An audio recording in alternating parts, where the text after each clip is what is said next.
Hey Mesquite ISD family, my name is Jennifer Smith. I am one of the intervention counselors over at North Mesquite High School. Today I want to talk to you briefly about reporting child abuse. As educators, we are mandated reporters, legally obligated to report any suspicions. We need to report those suspicions to the Department of Family and Protective Services, or CPS, within 48 hours of an outcry being made. We recommend doing it much quicker than that, but you legally have 48 hours.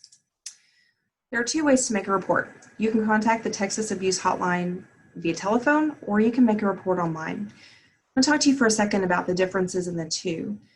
If you have a student who makes a report to you and you feel like there's an imminent threat, they're going to go home to their abuser, they're going to see that person again within the next 24 hours, go ahead and make that report on the phone, because that is going to get that student the quickest response. You do need to be prepared that when you call that hotline, you may sit on hold for a little while before someone answers, but it is going to be the fastest way to get your kids some help. The other option is doing the report online. That would be applicable for, let's say, a kid who tells you about an uncle who sexually assaulted them years ago, or for a relative that is living in a different city, not in the home with them, and you don't believe there's an imminent threat of abuse. If it's an emergency, you feel like that kid is not going to be safe going home in a couple of hours after the school day ends, then you need to go ahead and involve your SRO if you have one on campus, involve your school counselor, or just call 911 so that the police can intervene before that child is put in danger again. Remember when you're reporting that you have absolutely nothing to prove. We are obligated only to report suspicions. We don't need to do any investigation at all. If you're concerned about a student, make a report. If the child makes an outcry, report it. And if you wonder whether or not you should, go ahead and report it. It is our job to support and protect these kids. Children are often going to blurt out accounts of abuse, and once they do, please don't press them for additional details. Reassure them that they're safe with you, offer them comfort, let them know that this is the bravest thing that they have ever done, but don't ask for more details. With sexual abuse outcries specifically, the goal is for that child to only have to tell that story one time in the investigation process. And that is something that CPS and law enforcement will take care of. So remember, less is more. Allow that baby to share with you whatever it is that they need to share, but do not press for more details than what they offer up.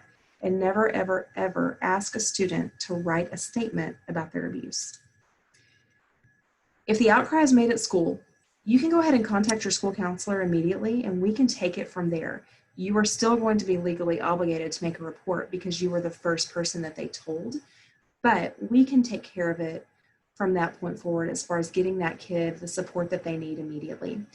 If counselor's not available, you can also contact your SRO if you have one on campus.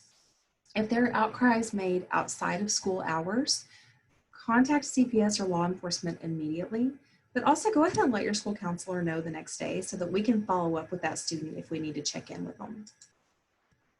All right, so we're going to talk about signs of abuse. Physical signs of physical abuse are going to be bruises, welts or swellings, sprains or fractures, burns, lacerations or abrasions, frequent physical complaints such as stomach aches and headaches, fatigue, or bedwetting.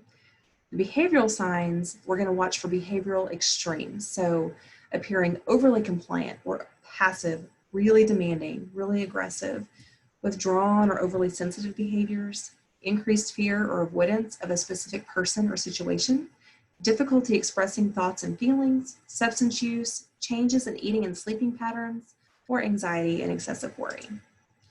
Signs of emotional abuse are going to be low self-esteem, uncharacteristic obedience or perfectionism, strong feelings of shame and guilt, and then programmed statements or behaviors that it's clear another person has coached them on. Signs of sexual abuse.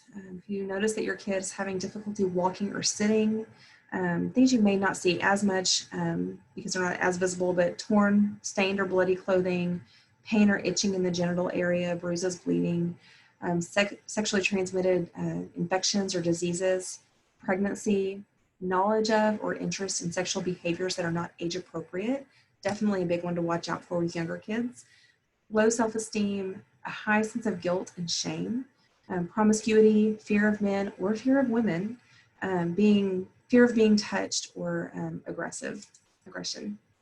It's really, really important that we do our jobs to get these kids the help that they need if we're concerned. So reporting your concerns and your suspicions is the only way to ensure that we are doing our job to the best of our ability. If you are nervous about making a CPS report, please don't hesitate to reach out to your school counselor, and we will gladly walk you through that process and sit with you through it if that is something that would help you.